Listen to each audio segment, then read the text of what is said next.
Hi all welcome back to Toss academy. Category 3 natural സയൻസിന്റെ ഇന്നത്തെ ക്ലാസ്സിൽ നമ്മൾ പഠിക്കാനായി പോകുന്നത് അഡ്വാൻസ് ലെവലിലും പുതിയ പാറ്റേൺസിലും ഒക്കെ കഴിഞ്ഞ രണ്ട് എക്സാമുകളിലായിട്ട് കാറ്റഗറി 3 നാച്ചുറൽ സയൻസിൽ ചോദിച്ചിരിക്കുന്ന ക്വസ്റ്റ്യൻസും അവ റിലേറ്റഡ് ആയിട്ടുള്ള ടോപ്പിക്സുമാണ്. നമുക്ക് ക്ലാസ്സിലേക്ക് കിടക്കാം. കാറ്റഗറി 3 നാച്ചുറൽ സയൻസ് പേപ്പറിൽ ലാസ്റ്റ് 2-3 എക്സാംസ് ആയിട്ട് റിപ്പീറ്റഡ് ആയിട്ട് വരുന്ന ഒരു ക്വസ്റ്റ്യൻ മോഡലാണിത്. Gene for gene hypothesis plant pathology area related ആയിട്ടുള്ള ഒരു ഏരിയ ആണ്. പ്ലാന്റ് പാത്തോളജി എന്താണ്? പ്ലാന്റ്സിലെ ഡിസീസിന് കാരണമാകുന്ന പാത്തോജൻസിനെ പറ്റിയിട്ടും പ്ലാന്റ് എങ്ങനെ അതിനെ റെസിസ്റ്റ് ചെയ്യുന്നു, അല്ലെങ്കിൽ പ്ലാന്റ് എങ്ങനെ അഫക്റ്റഡ് ആവുന്നു, ഡിസീസ്ഡ് ആവുന്നു എന്നതിനെ പറ്റിയിട്ട് നമ്മൾ പഠിക്കുന്നതാണ് ഈ പ്ലാന്റ് പാത്തോളജി എന്നുള്ള ബ്രാഞ്ച്. അപ്പൊ ആ ഒരു ഏരിയയിൽ വരുന്നതാണ് ഈ ഒരു ജീൻ ഫോർ ജീൻ ഹൈപ്പോത്തസിസ്. അത് സജസ്റ്റ് ചെയ്തിരിക്കുന്നത് ഫ്ലോർ 1956-ലാണ്. ഇത് റിലേറ്റഡ് ആയിട്ട് രണ്ട് ക്വസ്റ്റ്യൻസ് ആണ്. അപ്പോൾ നമുക്ക് ഇത് ക്വസ്റ്റ്യൻസ് കാണുമ്പോൾ മനസ്സിലാവും ക്വസ്റ്റ്യൻസ് ഏരിയ സെയിം ആണ്. ഇത് നവംബറിലും 2024 നവംബറിലും 2025 ജൂണിലും വന്നിരിക്കുന്ന ക്വസ്റ്റ്യൻസ് ആണ് കേട്ടോ. അപ്പോൾ ഈ ഒരു ക്വസ്റ്റ്യൻസ് കാണുമ്പോൾ ഈ ക്വസ്റ്റ്യൻ ഏരിയ സെയിം ആണ്. അതിന്റെ ആ ഒരു ടേബിൾ പാർട്ടിലാണ് ഡിഫറൻസ് വന്നിരിക്കുന്നത്. അപ്പോൾ നമുക്ക് ഈ ഒരു ക്വസ്റ്റ്യൻ ആദ്യം മനസ്സിലാക്കി എടുക്കുക എന്നുള്ളതാണ് പ്രധാനപ്പെട്ട കാര്യം. അതുപോലെ തന്നെ നമുക്ക് ഈ ഒരു ക്വസ്റ്റ്യനിൽ പറഞ്ഞിരിക്കുന്ന പ്ലാന്റ് പാത്തോളജി റിലേറ്റഡ് ആയിട്ടുള്ള ടേംസുകളെ പറ്റിയിട്ടും ഒരു ഐഡിയ ഉണ്ടാക്കണം. അതായത് എന്താണ് gene for gene hypothesis, susceptible എന്ന് പറഞ്ഞാൽ എന്താണ്, resistance, virulence, resistant gene, disease reaction, അങ്ങനെയൊക്കെ തന്നിട്ടുള്ള കാര്യങ്ങൾ എന്തൊക്കെയാണെന്നൊന്ന് മനസ്സിലാക്കണം. ആദ്യം തന്നെ ഈ ഒരു ക്വസ്റ്റ്യൻ ഒന്ന് മനസ്സിലാക്കാം. According to gene for gene hypothesis by Flor 1956, the resistance of the host is governed by dominant genes and virulence of the pathogen is governed by recessive gene. അതായത് ജീൻ ഫോർ ജീൻ ഹൈപ്പോത്തസിസ് പ്രകാരം host ഓർഗാനിസത്തിന്റെ റെസിസ്റ്റൻസിനെ തീരുമാനിക്കുന്നത് dominant ജീനുകളും പാത്തോജന്റെ വിറുലൻസിനെ, അതായത് disease cause ചെയ്യാനുള്ള എബിലിറ്റിനെയാണ് നമ്മൾ virulence എന്ന് പറയുന്നത്. പാത്തോജന്റെ വിറുലൻസിനെ നിർണ്ണയിക്കുന്നത്, decide ചെയ്യുന്നത് റെസസീവ് ജീനുകളുമാണ്. അതിനുശേഷം രണ്ട് കണ്ടീഷൻസ് ആണ് ഇവിടെ പറയുന്നത്. When gene in the host and pathogen match for all the loci, then only the host will show susceptible reaction. ഹോസ്റ്റിലെ ജീനുകളും പാത്തോജനിലെ ജീനുകളും എല്ലാ ലോക്കസിലും മാച്ചിങ് ആകുമ്പോഴാണ് ഹോസ്റ്റ് സക്സെപ്റ്റബിൾ റിയാക്ഷൻ കാണിക്കുന്നത്. ദാറ്റ് മീൻസ് ഹോസ്റ്റിന് രോഗം വരുന്നത് ഹോസ്റ്റിലെ ജീനുകളും പാത്തോജനിലെ ജീനുകളും എല്ലാ ലോക്കസിലും മാച്ചിങ് ആയിട്ട് വരുമ്പോഴാണ് ഈ ഒരു ഹോസ്റ്റ് ഓർഗാനിസം സക്സെപ്റ്റബിൾ ആകുന്നത്. ഓക്കെ, രണ്ടാമത്തെ കണ്ടീഷൻ ഇതാണ്. If some loci remain unmatched, the host will show resistant reaction. രണ്ടാമത് എന്താണ് പറയുന്നത്? ചില ലോക്കസ് മിസ്മാച്ച്ഡ് ആണ് എങ്കിൽ ഹോസ്റ്റ് റെസിസ്റ്റൻസ് കാണിക്കും. റെസിസ്റ്റൻസ് റിയാക്ഷൻ ആണ് അവിടെ കാണിക്കുന്നത്. ഈ ഒരു റെസിസ്റ്റൻസ് എന്ന് പറയുമ്പോൾ എന്താണ്? രോഗത്തെ പ്രതിരോധിക്കുന്ന അവസ്ഥയാണ് resistance. Okay, if some loci remain unmatched, the host will show resistant reaction. Determine the disease reaction in the following time. അപ്പോൾ ഈ ഒരു ക്വസ്റ്റ്യൻ പാർട്ട് രണ്ടിലും സെയിം ആണ് ചോദിച്ചിരിക്കുന്നത്. അപ്പോൾ ഈ ഒരു രണ്ട് കണ്ടീഷൻസിനെ നമുക്ക് ഒന്നുകൂടി ഉറപ്പിക്കാം. അതിനുശേഷം വൺ ബൈ വൺ ആയിട്ട് ക്വസ്റ്റ്യൻസ് കാണാം. Host has dominant resistant gene capital R, written as capital A, capital B, capital C. പാത്തോജൻസിന് വിറുലൻസ് കാണിക്കുന്നത് റെസസീവ് ജീൻസ് ആണ്. അതിനെ നമ്മൾ small A, small B, small C എന്നാണ് ഈ ഒരു ക്വസ്റ്റ്യൻ പ്രകാരം റെപ്രസെന്റ് ചെയ്തിരിക്കുന്നത്. എന്നിട്ട് തന്നിരിക്കുന്ന രണ്ട് കണ്ടീഷൻസ് ആണ്. ഇഫ് ഓൾ ലോക്കെ മാച്ച്, അതായത് നമ്മൾ പറഞ്ഞത് ഹോസ്റ്റിലെ ജീനുകളും പാത്തോനിലെ ജീനുകളും എല്ലാ ലോക്കസിലും മാച്ചിങ് ആണ് എങ്കിൽ അത് അക്സെപ്റ്റബിൾ ആണെന്നും, even if one locus does not match, അത് റെസിസ്റ്റന്റ് ആണ്. ലോക്കസിൽ മിസ്മാച്ച്ഡ് ആണ് എങ്കിൽ ഹോസ്റ്റ് റെസിസ്റ്റന്റ് റിയാക്ഷൻ കാണിക്കും. അപ്പൊ നമുക്ക് ക്വസ്റ്റ്യൻസ് വൺ ബൈ വൺ ആയിട്ട് മനസ്സിലാക്കാം. നമുക്ക് ഫസ്റ്റ് ക്വസ്റ്റ്യന്റെ ടേബിളിലേക്ക് പോകാം. ഇപ്പോൾ ടേബിളിൽ ഹോസ്റ്റ് ജീനോടൈപ്പ് തന്നിട്ടുണ്ട്. അപ്പോൾ നമ്മൾ എന്താണ് പഠിച്ചത്? ഹോസ്റ്റ് ജീനോടൈപ്പ് കാണിക്കുന്നത് dominant allele capital A, capital A. Okay, then പാത്തോജന്റെ ജീനോടൈപ്പ്, പാത്തോജന്റെ വിറുലൻസ് കാണിക്കുന്നത് റെസസീവ് ജീൻസ്, ഇവിടെ സ്മോൾ എ. ഓക്കെ, അപ്പോൾ നമ്മൾ ഓൾറെഡി രണ്ട് കണ്ടീഷൻസ് പറഞ്ഞിട്ടുണ്ടായിരുന്നല്ലോ. ഹോസ്റ്റിലെ ജീനുകളും പാത്തോജനിലെ ജീനുകളും എല്ലാ ലോക്കസിലും മാച്ചിങ് ആകുമ്പോൾ ഹോസ്റ്റ് സക്സെപ്റ്റബിൾ റിയാക്ഷൻ കാണിക്കുന്നു എന്നുള്ളത്. അപ്പൊ ഇവിടെ ഒരൊറ്റ ലോക്കസേ നമ്മൾ കൺസിഡർ ചെയ്യുന്നുള്ളൂ. അപ്പൊ ഇവിടെ capital A capital A capital A small A pathogen genotype. അപ്പം ഈ ഒരു ലോക്കസിൽ ഇത് മാച്ചിങ് ആണ്, അതുകൊണ്ട് നമുക്കിതിനെ സക്സെപ്റ്റബിൾ എന്ന് പറയാം. ദെൻ രണ്ടാമത്തെ കേസ് നോക്കിക്കേ, ഹോസ്റ്റിന്റെ ജീനോടൈപ്പ് ക്യാപിറ്റൽ ബി, പാത്തോജന്റേത് ക്യാപിറ്റൽ ബി സ്മോൾ ബി. അപ്പോൾ ഇതും സക്സെപ്റ്റബിൾ ആണ്. ദെൻ മൂന്നാമത്തത് നോക്കിക്കേ, മൂന്നാമത്തതിൽ ക്യാപിറ്റൽ എ രണ്ട് locus capital A capital B തന്നിട്ടുണ്ട്. പക്ഷേ ഇവിടെ പാത്തോജന്റെ genotype capital A small A or small B ആണ്. അപ്പൊ ഇവിടെ ഈ ഒരു ഓർ വന്നത് കൊണ്ട് എന്താണ്, എല്ലാ ലോക്കസിനും, ഇതിലെ ഹോസ്റ്റ് ജീനോടൈപ്പിലെ എല്ലാ ലോക്കസിനും മാച്ചിങ് ആയിട്ടുള്ള ജീൻസ് ഈ ഒരു പാത്തോജനിലുണ്ടോ? ഇല്ല, ഇവിടെ ഓർ ആണ്. അപ്പോൾ ഇത് രണ്ടും കൂടെ ആയിരുന്നെങ്കിൽ നമുക്കത് സക്സെപ്റ്റബിൾ എന്ന് പറയായിരുന്നു. പക്ഷെ ഇവിടെ ഓർ തന്നിരിക്കുന്നത് കൊണ്ട് ഇതിൽ ഒരു ലോക്കസിന് മിസ്മാച്ചിങ് വരുന്നുണ്ട്, ഒരു ലോക്കസിന് ഇല്ല. അപ്പോൾ ഇത് റെസിസ്റ്റന്റ് ആണ്. അപ്പോൾ നാലാമത്തെ കണ്ടീഷനിലോ, ഹോസ്റ്റ് ജീനോടൈപ്പിലെ 3 ലോക്കസുകൾ capital A capital B capital C. പക്ഷെ പാത്തോജന്റെ കേസിൽ 2 ലോക്കസേ മാച്ചിങ് ഉള്ളൂ. ഇവിടെ ക്യാപിറ്റൽ സി എന്നുള്ള ഈ ഒരു ലോക്കസിന് ആവശ്യമായിട്ടുള്ള പാത്തോജനിൽ ആ ഒരു ജീൻ കാണുന്നില്ല. ഓക്കെ, അപ്പൊ ഇത് റെസിസ്റ്റന്റ് കണ്ടീഷൻ ആണ് വരുന്നത്. അപ്പൊ നമ്മളുടെ ഇവിടുത്തെ റൈറ്റ് ആൻസർ എന്നുള്ളത് റെസിസ്റ്റന്റ്. ഓക്കെ, ഓപ്ഷൻ എ ആണ് ഇവിടെ റൈറ്റ് ആയിട്ടുള്ള ആൻസർ വരുന്നത്. രണ്ടാമത്തെ ക്വസ്റ്റ്യനിലേക്ക് പോകാം. അപ്പോൾ ഹോസ്റ്റിലെ ജീനോടൈപ്പ് സി ഉള്ളൂ, ഇവിടെ പാത്തോജനിൽ സി ഉണ്ട്. അപ്പോൾ ഇതെന്താണ്, സക്സെപ്റ്റബിൾ ആണ്. ദെൻ അടുത്തത് നോക്കിക്കേ, AACC. അപ്പോൾ ഇവിടെ പാത്തോജന്റെ കേസിൽ ലോക്കസ് മിസ്സിംഗ് അല്ലേ, CC മിസ്സിംഗ് അല്ലേ, അപ്പോൾ ഇവിടെ റെസിസ്റ്റന്റ് വന്നു. തേർഡിൽ വരുമ്പോൾ മാച്ചിങ് ആണ്, 2 ലോക്കസുകളും മാച്ചിങ് ആണ്, അതുകൊണ്ട് അത് സക്സെപ്റ്റബിൾ ആണ്.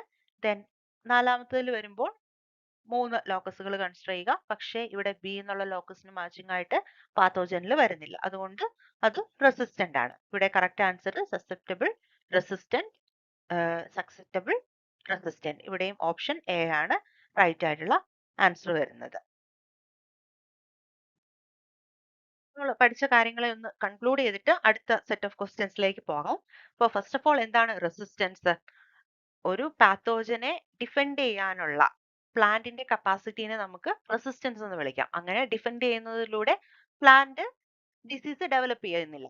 ദെൻ സക്സെപ്റ്റബിൾ എന്ന് പറയുമ്പോഴോ, ഒരു പ്ലാന്റ് പാത്തോജനാൽ ഈസിലി അറ്റാക്ക് ചെയ്യപ്പെടുകയും പ്ലാന്റ് ഡിസീസ്ഡ് ആവുകയും ചെയ്യുന്ന കണ്ടീഷനാണ് സക്സെപ്റ്റബിൾ.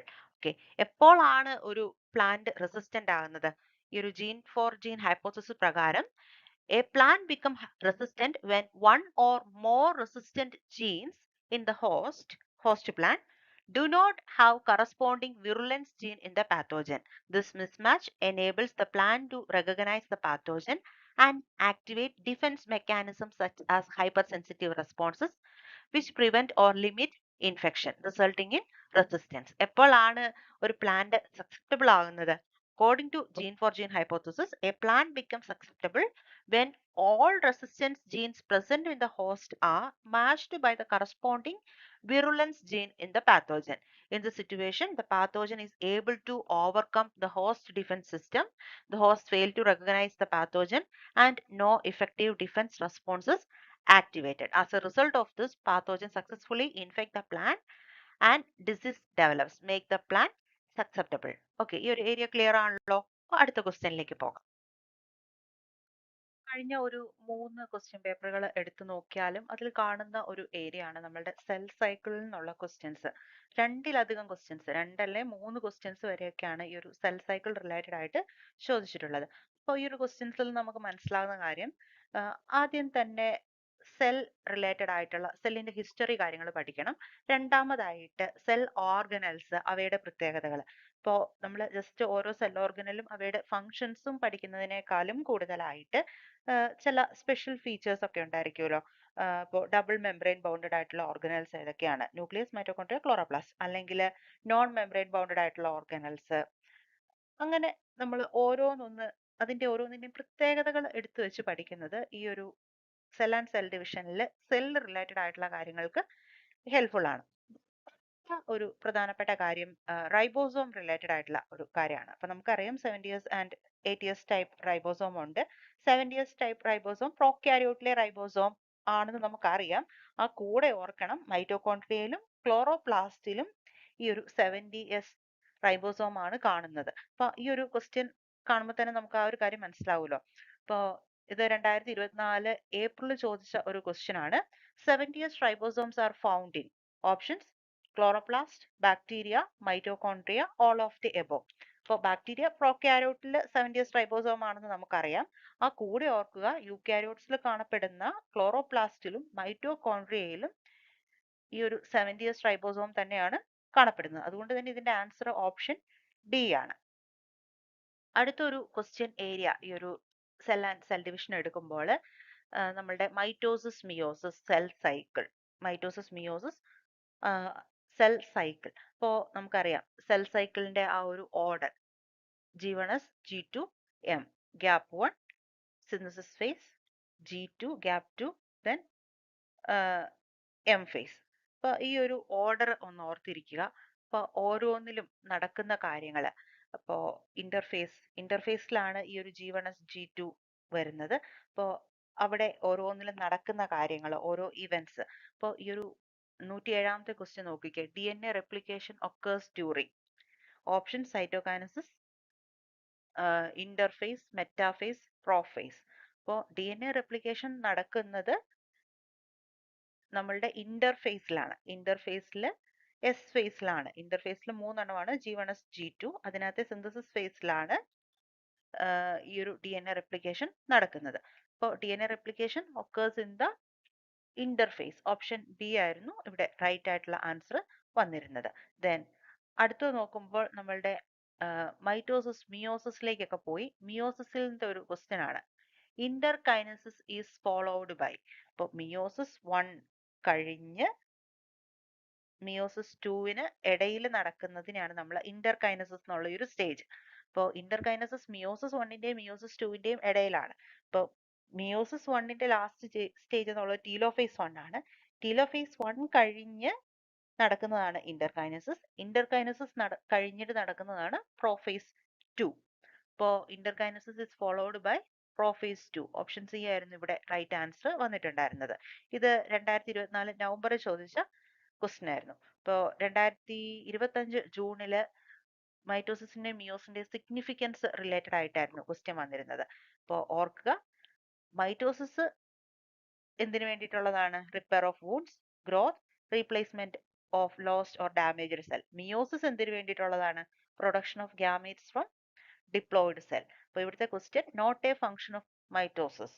ഇപ്പൊ എന്താണ്? Production of gametes from diploid cells. അപ്പോൾ ഈ ഒരു കൂടെ തന്നെ നമ്മൾ പഠിച്ചു വെക്കേണ്ട പ്രധാനപ്പെട്ടത് നമ്മളുടെ meiosis 1-ലെ prophase 1-ന്റെ stages, ലെപ്റ്റോട്ടീൻ, zygotene, പാക്കിറ്റീൻ, diplotene, ഡയാകൈനസിസ്, അവ ഓരോന്നിലും നടക്കുന്ന പ്രധാനപ്പെട്ട ഇവന്റ്സ് ഒരു റിപ്പീറ്റഡ് ക്വസ്റ്റ്യൻ ഏരിയയാണ്. ഇപ്പോൾ ഏറ്റവും പ്രധാനമായിട്ട് ഓർക്കുക സൈഗോട്ടിനിലാണ് സിനാപ്സിസ് നടക്കുന്നത്, പാക്കിറ്റീനിലാണ് ക്രോസിംഗ് ഓവർ നടക്കുന്നത്. ഓക്കെ, അങ്ങനത്തെ ചില ഇമ്പോർട്ടൻ്റ് ആയിട്ടുള്ള പോയിന്റ്സ് ഈ ഒരു ക്വസ്റ്റ്യൻ പാറ്റേണിൽ ഇൻക്ലൂഡഡ് ആണ്. അപ്പോൾ ഈ ഒരു ഏരിയയും അത്തരത്തിൽ പഠിച്ച് പ്രിപ്പയർ ചെയ്യുക. is used for the commercial production of ethanol. 2024 ചോദിച്ചൊരു ക്വസ്റ്റ്യൻ ആണ്. ഇതേ ക്വസ്റ്റ്യൻ മോഡൽസ് പല വർഷങ്ങളിലും ചോദിച്ചു കണ്ടിട്ടുള്ളതാണ്. ഇതിന്റെ ഓപ്ഷൻസ് നോക്കാം. Dash is used for the production commercial production of ethanol. Options Aspergillus niger, Azospirillum, Acetobacter, Saccharomyces cerevisiae. അപ്പോൾ നമുക്ക് micro organisms in human welfare എന്നൊരു ചാപ്റ്റർ നമുക്ക് പഠിക്കേണ്ടതായിട്ടുണ്ട്. അപ്പോൾ അതിന്റെ ഒരു സമ്മറി പോലെ ഈ ഒരു ടേബിൾ കൺസിഡർ ചെയ്യുക. നമുക്ക് ധാരാളം മൈക്രോ ഓർഗാനിസത്തിന്റെയും അവയുടെ പ്രൊഡക്ട്സിന്റെയും പേര് ഈ ഒരു ടേബിളിൽ ആഡഡ് ആണ്. അപ്പോൾ ഈ ഒരു ടേബിൾ തന്നെ പഠിച്ചിട്ടുണ്ടെങ്കിൽ നമുക്ക് ക്വസ്റ്റ്യൻസിനുള്ള പോസിബിലിറ്റി ഉണ്ട്. അപ്പോൾ നമുക്ക് നോക്കിയാലോ.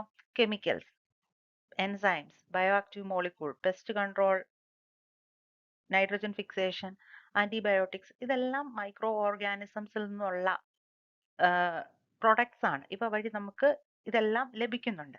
ഓരോ മൈക്രോ ഓർഗാനിസവും അതിന്റെ പ്രൊഡക്റ്റ് കൂടി ഒന്ന് കാണാം.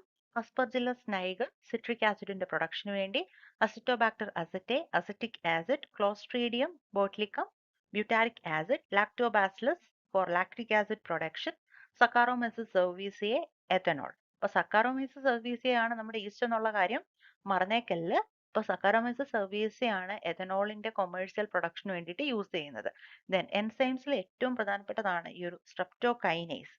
സ്ട്രെപ്റ്റോകൈനേസ് നമുക്ക് കിട്ടുന്നത് സ്ട്രെപ്റ്റോകോക്കസ് ബാക്ടീരിയത്തിൽ നിന്നാണ്. ഇതൊരു ക്ലോട്ട് ബസ്റ്റർ ആയിട്ടാണ് യൂസ് ചെയ്യുന്നത്. ദെൻ അടുത്തൊരു ബയോആക്റ്റീവ് മോളിക്യൂൾ ആണ് സൈക്കോസ്പോറിൻ എ. അതൊരു ഇമ്മ്യൂണോ സപ്രസീവ് ഏജന്റ് ആണ്. ട്രൈക്കോഡെർമ പോളിസ്പോറത്തിൽ നിന്നാണ് ലഭിക്കുന്നത്. മൊണോസ്കസ് പർപ്യൂറെ ഈസ്റ്റിൽ നിന്ന് കിട്ടുന്ന മറ്റൊരു ബ്ലഡ് കൊളസ്ട്രോൾ ലോവറിംഗ് ഏജന്റ് ആണ് സ്റ്റാറ്റിൻ. ഇതും ഇമ്പോർട്ടന്റ് ആണ്. ഈ ഒരു മൂന്നെണ്ണം ഞാനിവിടെ ഹൈലൈറ്റ് ചെയ്തിരിക്കുന്ന മൂന്നെണ്ണം വളരെ ഇമ്പോർട്ടന്റ് ആണ്. പ്രീവിയസ് ഇയറിൽ ചോദിച്ച ക്വസ്റ്റ്യൻ ഏരിയാസ് ആണ്. ദെൻ പെസ്റ്റ് കൺട്രോളിന് വേണ്ടി യൂസ് ചെയ്യുന്ന Bacillus thuringiensis, BT cotton, BT ബ്രിഞ്ചാളൊക്കെ ഓർക്കുക. ദെൻ നൈട്രജൻ ഫിക്സേഷന് ഹെൽപ്പ് ചെയ്യുന്ന micro organisms Azotobacter, Clostridium, Rhodospirillum, Rhizobium, Frankia, Anabaena, ഇതെല്ലാം നൈട്രജൻ ഫിക്സേഷന് ഹെൽപ്പ് ചെയ്യുന്ന മൈക്രോ ഓർഗാനിസംസ് ആണ്. അതുപോലെ ധാരാളം ആന്റിബയോട്ടിക്സ്, പെനിസീലിയം നൊട്ടേറ്റത്തിൽ നിന്നുള്ള പെനിസിലിൻ, സ്ട്രെപ്റ്റോമൈസസ് ഗ്രീസിസിൽ നിന്നുള്ള സ്ട്രെപ്റ്റോമൈസിൻ, ദെൻ ക്ലോറോമൈസിൻ, വാൻകോമൈസിൻ, ഇതെല്ലാം മൈക്രോ ഓർഗാനിസത്തിൽ നിന്നുള്ള പ്രൊഡക്റ്റുകളാണ്. അപ്പോൾ ഈ ഒരു ടേബിള് വളരെ ഇമ്പോർട്ടന്റ് ആണ് കേട്ടോ. Consider a parasitic food chain. If the pyramid of numbers in such food chain is called options inverted, linear, upright, cannot be predicted. Okay, അപ്പോൾ നമ്മുടെ ഈ ക്വസ്റ്റ്യൻ വന്നിരിക്കുന്ന ഏരിയ ഏതാണ്? എക്കോളജിയിലെ എക്കോളജിക്കൽ പിരമിഡ്സ്. ഇതും റിപ്പീറ്റഡ് ആയിട്ട് മാച്ച് ദ ഫോളോയിങ് ടൈപ്പ് ഒക്കെ questions വരുന്ന ഒരു ഏരിയ ആണ്. എല്ലാ വർഷവും നമുക്ക് ഒന്ന് അല്ലെ രണ്ട് ക്വസ്റ്റ്യൻസ് ഒക്കെ ഈ ഒരു ചാപ്റ്ററിൽ നിന്നും ഈ ഒരു ഏരിയയിൽ നിന്ന് തന്നെ നമുക്ക് ഒരു ക്വസ്റ്റ്യൻ പ്രതീക്ഷിക്കാവുന്ന ഏരിയ ആണ്. Pyramid of numbers, pyramid of biomass, pyramid of energy, ഇതാണല്ലോ എക്കോളജിക്കൽ പിരമിഡ്സ്. സോ നമുക്ക് ഈ ഒരു ഏരിയ ഒന്ന് പഠിച്ചാലോ? Ecological pyramids. എന്താണ് ecological pyramid? An ecological pyramid is a graphical representation that shows the relationship between different organisms in an ecosystem based on energy, biomass and number of organisms. അപ്പോൾ എത്ര type pyramids ആണുള്ളത്? Energy pyramids ഉണ്ട്, biomass pyramid ഉണ്ട്, pyramid of numbers ഉണ്ട്. Okay, അങ്ങനെ 3 pyramids ആണ് വരുന്നത്. അപ്പോൾ ഒരു ബയോളജിക്കൽ റിലേഷൻ നമ്മൾ നോക്കുമ്പോൾ നമുക്ക് ഓരോ ലെവൽസ് ആയിട്ട് ഈ ഒരു പിരമിഡ്സിനെ ഡിവൈഡ് ചെയ്യാനായിട്ട് പറ്റും. Each levels in biological pyramid is called trophic level. Trophic level. അപ്പോൾ types of ecological pyramids. Pyramid of numbers. എന്താണ് pyramid of numbers? It shows the number of individual organism at each tropical level. ഓരോ tropical ലെവലിലുമുള്ള numbers, ഇൻഡിവിജ്വൽസിന്റെ ഓർഗാനിസത്തിന്റെ നമ്പറിന്റെ ബേസിലുള്ള പിരമിഡാണ് pyramid of numbers. അപ്പോൾ ഈ ഒരു പിരമിഡ് ഓഫ് നമ്പേഴ്സ് രണ്ട് രീതിയിലാണുള്ളത്. അപ്രൈറ്റ് പിരമിഡും ഉണ്ട്, ഇൻവേർട്ടഡ് പിരമിഡും ഉണ്ട്. പിരമിഡ് ഓഫ് നമ്പേഴ്സ് അപ്രൈറ്റ് പിരമിഡും ഉണ്ട്, അതുപോലെ തന്നെ ഇൻവേർട്ടഡ് പിരമിഡും ഉണ്ട്. അപ്പോൾ അതിൽ ഫസ്റ്റ്ലി നമ്മൾ കാണുന്നത് അപ്രൈറ്റ് പിരമിഡ്സിന്റെ ചില എക്സാമ്പിൾസ് ആണ്. അപ്പോൾ അപ്രൈറ്റ് പിരമിഡിന്റെ എക്സാമ്പിൾസ് ആണ് grass land ecosystem, grass land ecosystem, അതുപോലെ തന്നെ അക്വാട്ടിക് എക്കോസിസ്റ്റം, ഫോറസ്റ്റ് എക്കോസിസ്റ്റം. അപ്പം എങ്ങനെയാണ് ഈ ഒരു ഗ്രാസ് ലാൻഡ് എക്കോസിസ്റ്റം കൺസിഡർ ചെയ്യുമ്പോൾ അതെങ്ങനെയാണ് നമ്മൾ അപ്രൈറ്റ് ആണെന്ന് പറയുന്നത്? അപ്രൈറ്റ് എന്ന് പറയുമ്പോൾ ഒരു ട്രയാങ്കിൾ പോലെ, ഒരു ട്രയാങ്കിൾ പോലെ. ഓക്കെ, ഇതാണല്ലോ അപ്രൈറ്റ്. അപ്പോൾ ഇതിന്റെ ബേസിൽ വരുന്നത് ഇതൊരു ട്രോപ്പിക് ലെവൽ. അപ്പോൾ ഈ ഒരു ട്രോപ്പിക് ലെവലിൽ വരുന്നത് പ്രൊഡ്യൂസേഴ്സ്. ഒരു ഗ്രാസ് ലാൻഡ് ആണ് നമ്മൾ കൺസിഡർ ചെയ്യുന്നതെങ്കിൽ അവിടെ ഏറ്റവും കൂടുതലുള്ളത് ഗ്രാസ് ആയിരിക്കും. ദെൻ അടുത്ത ട്രോപ്പിക് ലെവൽ എന്നുള്ളത് പ്രൈമറി കൺസ്യൂമേഴ്സ് ആണ്. Primary consumers. അപ്പോൾ പ്രൈമറി കൺസ്യൂമേഴ്സിന്റെ നമ്പർ എന്തായാലും ഈ ഗ്രാസിന്റെ അത്രയും വരില്ലല്ലോ. അപ്പോൾ പ്രൈമറി കൺസ്യൂമേഴ്സ് നമുക്ക് ഇൻസെക്ട്സിനെ കൺസിഡർ ചെയ്തിട്ടുണ്ടെങ്കിൽ ഈ ഗ്രാസിന്റെ അത്രയും ഇൻസെക്ട്സ് അവിടെ കാണത്തില്ലല്ലോ. ആ നമ്പർ അവിടെ കുറഞ്ഞു. ദെൻ അടുത്തത് സെക്കൻഡറി കൺസ്യൂമേഴ്സ് കൺസിഡർ ചെയ്യുക, അടുത്ത ട്രോപ്പിക് ലെവൽ. അപ്പം സെക്കൻഡറി കൺസ്യൂമേഴ്സ് എന്ന് പറയുമ്പോൾ ഈ ഒരു ഇൻസെക്ട്സിനെയൊക്കെ കഴിക്കുന്ന ഓർഗാനിസംസ്, ഫ്രോഗ് ആകാം, ബേർഡ് ആകാം. അപ്പോൾ അവയുടെ എണ്ണം ഈ ഇൻസെക്ട്സിന്റെ അത്രയും കാണില്ല. ദെൻ ടോപ്പ് കാർണിവേഴ്സ്, അടുത്ത ട്രോപ്പിക് ലെവൽ. അങ്ങനെ വരുമ്പോൾ ഇതിന്റെ നമ്പേഴ്സിന്റെ ബേസിൽ വരുന്നതാണ് പിരമിഡ് ഓഫ് നമ്പേഴ്സ്. ഇപ്പോൾ ഗ്രാസ് ലാൻഡിലും അക്വാട്ടിക് എക്കോസിസ്റ്റത്തിലും ഫോറസ്റ്റിലും ഒക്കെ പിരമിഡ് ഓഫ് നമ്പേഴ്സ് എന്നുള്ളത് അപ്രൈറ്റ് പിരമിഡ് ആണ്. ദെൻ ഇൻവേർട്ടഡ് ആയിട്ടുള്ള പിരമിഡ് ഉണ്ട്. ഇൻവേർട്ടഡ് ആയിട്ടുള്ള pyramid, inverted pyramid of numbers കാണപ്പെടുന്നത് ട്രീ എക്കോസിസ്റ്റത്തിലും പാരസൈറ്റിക് ഫുഡ് ചെയിനിലും ആണ്. ഇപ്പൊ ട്രീ എക്കോസിസ്റ്റത്തിൽ ഒരു ട്രീ എക്കോസിസ്റ്റം അവിടെ ഇവിടെ ഈ ഒരു സ്റ്റേജ് കൺസിഡർ ചെയ്തേ. ഇത് ഫസ്റ്റ് ട്രോപ്പിക് ലെവൽ കൺസിഡർ ചെയ്യുവാണെങ്കിൽ ഇവിടെ ഒരു ഒറ്റ സിംഗിൾ ട്രീ മാത്രമല്ലേ ഉള്ളൂ. ഒരു സിംഗിൾ ട്രീ മാത്രമാണ് ഇവിടെ കാണപ്പെടുന്നത്. ഒരു സിംഗിൾ ട്രീ ഒരു ട്രോപ്പിക് ലെവലിൽ. ദെൻ ആ ഒരു ട്രീയിൽ കാണപ്പെടുന്ന മറ്റ് ഓർഗാനിസംസിനെ കൺസിഡർ ചെയ്യുക. അപ്പോൾ ആ ട്രീയിൽ ധാരാളം പ്രൈമറി കൺസ്യൂമേഴ്സ് ഉണ്ടാവും. ഇപ്പോൾ ഒരു ട്രീയിൽ ഒരു കുറെ ലാർജ് നമ്പർ പ്രൈമറി കൺസ്യൂമേഴ്സ് കാണും. അവയെ ഭക്ഷിക്കുന്ന അതിലും കൂടുതൽ നമ്പറിലുള്ള സെക്കൻഡറി കൺസ്യൂമേഴ്സ് കാണും. Then tertiary consumers. ആ ഒരു രീതിയിൽ. അതുപോലെ തന്നെ ഇത് പാരസൈറ്റിക് ഫുഡ് ചെയിനിന്റെ കേസിലും ഈ ഒരു ഇൻവേർട്ടഡ് ആണെന്നുള്ള കാര്യം ഓർക്കുക. കോൺസെപ്റ്റ് ക്ലിയർ ആണല്ലോ അല്ലെ? Number of pyramid of numbers അപ്രൈറ്റും ഇൻവേർട്ടഡും ഉണ്ട്. ഇൻവേർട്ടഡിന്റെ എക്സാമ്പിൾ ആണ് പാരസൈറ്റിക് ഫുഡ് ചെയിൻ. അപ്പോൾ consider a parasitic food chain that is inverted. Option A ആണ് നമ്മുടെ ക്വസ്റ്റ്യന്റെ ആൻസർ വരിക. അടുത്തയിലേക്ക് പോകാം. Pyramid of biomass. Pyramid of biomass എന്ന് പറയുമ്പോൾ എന്തിനെയാണ് സൂചിപ്പിക്കുന്നത്? Total mass of living matter at each trophic level. Total mass of living matter at each tropical level. രണ്ട് ടൈപ്പ് ഉണ്ട്, അപ്രൈറ്റും ഉണ്ട്, ഇൻവേർട്ടഡും ഉണ്ട്. അപ്രൈറ്റിന്റെ എക്സാമ്പിൾ ആണ് ഫോറസ്റ്റ്. ഇൻവേർട്ടഡിന്റെ എക്സാമ്പിൾ ആണ് അക്വാട്ടിക് എക്കോസിസ്റ്റം. എന്തുകൊണ്ടാണ് അക്വാട്ടിക് എക്കോസിസ്റ്റത്തിൽ ഇൻവേർട്ടഡ് ആയിട്ടുള്ള പിരമിഡ് വരുന്നത്? അക്വാട്ടിക് എക്കോസിസ്റ്റത്തിൽ ഏറ്റവും കൂടുതലുള്ളത് ആരാണ്? ഫൈറ്റോ പ്ലാങ്ടൻസ്. പക്ഷേ ഈ ഒരു ഫൈറ്റോ പ്ലാങ്ടൻസിന്റെ മാസ് കുറവല്ലേ, അതുകൊണ്ടാണ് അത് ഇൻവേർട്ടഡ് ആയിട്ട് കാണിക്കുന്നത്. Inverted.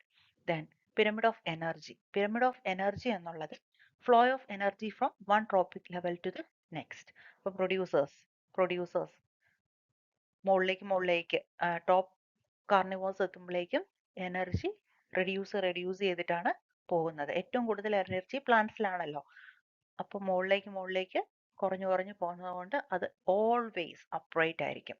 Energy decreases at each trophic level. അതുകൊണ്ട് pyramid of energy always upright ആയിരിക്കും. അപ്പൊ ഈ ഒരു കോൺസെപ്റ്റ് ക്ലിയർ ആണല്ലോ അല്ലേ?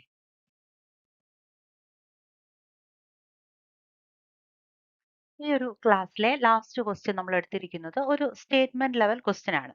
ഇതിന്റെ ക്വസ്റ്റ്യൻ എന്താണ്? Choose the correct statement. Correct ആയിട്ടുള്ള സ്റ്റേറ്റ്മെന്റ് ചൂസ് ചെയ്യുക. ഓക്കെ, ഇത് DNA റെപ്ലിക്കേഷൻ മോളിക്കുലാർ ബയോളജി പാർട്ടിൽ നിന്നുള്ള ഒരു ക്വസ്റ്റ്യൻ ആണിത്. Choose the correct statement.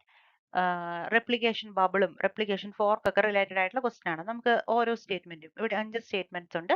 നമുക്ക് ആദ്യം തന്നെ ഈ ഒരു 5 സ്റ്റേറ്റ്മെന്റ്സിനെ ഒന്ന് അനലൈസ് ചെയ്യാം.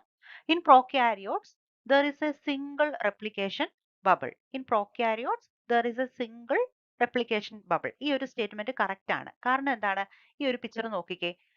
പ്രോക്യാരിയോട്ടിന്റെ കേസിൽ അത് സിംഗിൾ സർക്കുലർ ക്രോമോസോം ആണ് ഉള്ളത്. സിംഗിൾ സർക്കുലർ ക്രോമോസോമിൽ ഒരു സിംഗിൾ ഒറിജിൻ ഓഫ് റെപ്ലിക്കേഷൻ ആണ്. അപ്പോൾ ഇവിടെ കാണുന്നത് ഒരു സിംഗിൾ റെപ്ലിക്കേഷൻ ബബിൾ മാത്രമാണ്. അങ്ങനെ വരുമ്പോൾ ഈ ഒരു സ്റ്റേറ്റ്മെന്റ് കറക്റ്റ് ആണ്. ഈ ഒരു സ്റ്റേറ്റ്മെന്റ് കറക്റ്റ് ആണ്. Then in prokaryote there are two replication bubbles. ഈ ഒരു സ്റ്റേറ്റ്മെന്റ് കറക്റ്റ് ആണോ? പ്രോക്യാരിയോട്സിന്റെ കേസിൽ സിംഗിൾ റെപ്ലിക്കേഷൻ ബബിളേ ഉള്ളൂ. സോ ഈ സ്റ്റേറ്റ്മെന്റ് റോങ് ആണ്. ദെൻ അടുത്ത സ്റ്റേറ്റ്മെന്റ് നോക്കിക്കേ. In prokaryotes there are two replication fork in a replication bubble. ഈ ഒരു സ്റ്റേറ്റ്മെന്റ് കറക്റ്റ് അല്ലേ? നോക്കൂ, ഇത് ഒരു റെപ്ലിക്കേഷൻ ഫോർക്ക്. ദെൻ അടുത്ത റെപ്ലിക്കേഷൻ ഫോർക്ക് ആണിത്. അപ്പൊ പ്രോക്യാരിയോട്ടിന്റെ കേസിൽ 2 റെപ്ലിക്കേഷൻ ഫോർക്കുകൾ കാണപ്പെടുന്നുണ്ട്. ഒരു റെപ്ലിക്കേഷൻ ബബിൾ ബൈ ഡയറക്ഷനിലാണ് ഇവിടെ റെപ്ലിക്കേഷൻ. സോ 2 റെപ്ലിക്കേഷൻ ഫോർക്കുകൾ കാണപ്പെടുന്നുണ്ട്. സ്റ്റേറ്റ്മെന്റും കറക്റ്റ് ആണ്. ഇനി അടുത്ത യൂക്കാരിയോട്ടിന്റെ കേസിലേക്ക് പോവാണേ. In eukaryotes there are 2 replication bubbles and 2 replication fork. യൂക്കാരിയോട്സിന്റെ കേസിൽ 2 replication bubble എന്ന് നമുക്ക് പറയാൻ വേണ്ടി പറ്റുമോ? മൾട്ടിപ്പിൾ. ഓക്കെ, യൂക്കാരിയോട്സിന്റെ കേസിൽ മൾട്ടിപ്പിൾ റെപ്ലിക്കേഷൻ ബബിൾസ് ഉണ്ട്. അതുപോലെ തന്നെ ധാരാളം റെപ്ലിക്കേഷൻ ബബിൾസ് എത്രയുണ്ടോ അതിന്റെ ഇരട്ടി നമുക്ക് പറയാം റെപ്ലിക്കേഷൻ ഫോർക്കുകളും ഉണ്ടായിരിക്കും. അപ്പൊ ഈ ഒരു സ്റ്റേറ്റ്മെന്റ് റോങ് ആണ്. ഓക്കെ, ഈ ഒരു സ്റ്റേറ്റ്മെന്റ് റോങ് ആണ്. Then in eukaryotes there are several replication bubble. ഈ ഒരു സ്റ്റേറ്റ്മെന്റ് കറക്റ്റ് ആണ്. സോ നമ്മൾ ഇത് നോക്കുമ്പോൾ സ്റ്റേറ്റ്മെന്റ് 1, സ്റ്റേറ്റ്മെന്റ് 3, 1, 3, 4, 5. ഓക്കെ, 1, 3, 5. സോ ഇവിടെ കറക്റ്റ് ആൻസർ വരുന്നത് ഓപ്ഷൻ ഡി ആണ്. ഓപ്ഷൻ ഡി ആണ് കറക്റ്റ് ആയിട്ടുള്ള ആൻസർ വരുന്നത്. ഓക്കെ. അപ്പോൾ ഇത്തരത്തിൽ സ്റ്റേറ്റ്മെന്റ് ലെവൽ ക്വസ്റ്റ്യൻസും ഇന്ന് നമ്മൾ ഡിസ്കസ് ചെയ്ത എല്ലാ ഏരിയയിൽ നിന്നും നമുക്ക് match the following type questions ആണെങ്കിലും അതുപോലെ സ്റ്റേറ്റ്മെന്റ് ലെവൽ ക്വസ്റ്റ്യൻസ് ഒക്കെ പ്രതീക്ഷിക്കാവുന്ന ഏരിയാസ് ആണ്.